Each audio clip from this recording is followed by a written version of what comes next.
While Hong Kong has always claimed itself to be a vibrant metropolis with cultural diversity, it is unconvincing to which busking can be hardly conducted in the community. Although, as you can see from the above 4 places, buskers are actively performing, they are actually bearing the risk of being complained by the public by causing nuisance or prosecuted by the Summary Offences Ordinance. 好啦，由於我係2005年開始喺街頭做表演，爭取香港有個表演街道啦。但係由於06年咧被警方票控咧，但係嗰次又無需上庭嘅。但係喺2010年咧，我亦俾警方票控，但係今次咧就由於有證人啦，所以需要上庭嘅，同埋要請律師為自己辯護嘅。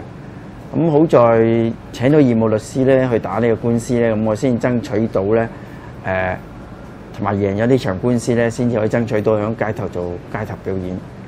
由於爭取到同埋贏咗官司之後咧，而家香港係容許有街頭表演出現咯。當然我嘅最終目標就係希望香港有條表演街道成為香港嘅旅遊景點啦。呢個係我繼續去做呢樣嘢。The major problem for busking in Hong Kong is that there is no clear guideline, rules or laws for the buskers, the public, and the law enforcement team to follow. Although it is not illegal to perform in street, buskers may be asked to move away from street as police think that they are beggars or they cause nuisance to passers-by.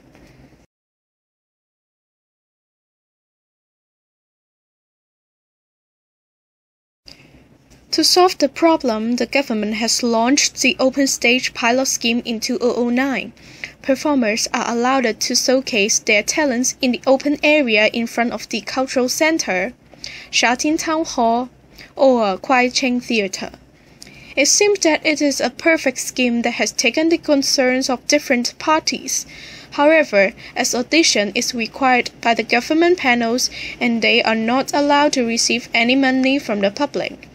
Well, buskers think that the only judges are the public and money from the audience is a way to show gratitude to them. They strongly criticized that the government do not truly understand the value of busking.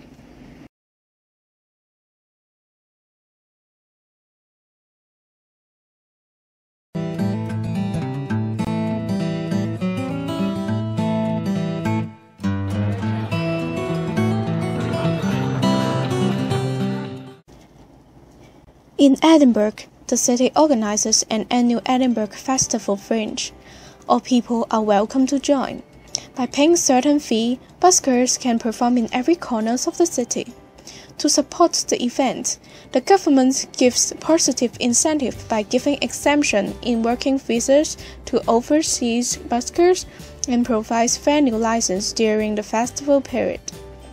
Many private companies also cooperate by allowing buskers to perform inside their areas. Edinburgh receives huge economic benefits from the festival every year. Replicating the example of Edinburgh, Hong Kong can also organize our own Fringe Festival. Not only does this carnival serve as a platform for buskers to showcase their talents, but also a good channel for the public to cultivate street art culture.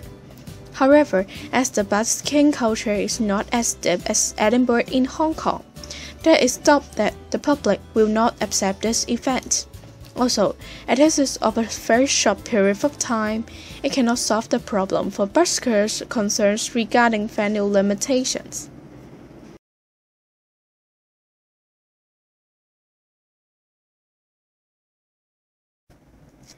In order to fulfill buskers' wants, government can define some of the public areas as permanent legal venues for busking.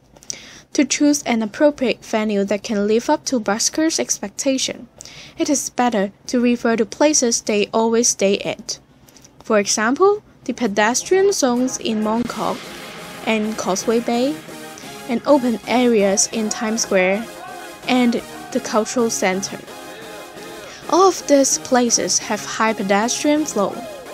Rules including the size of areas they can occupy, the time they can perform, and whether license needed should be clearly addressed.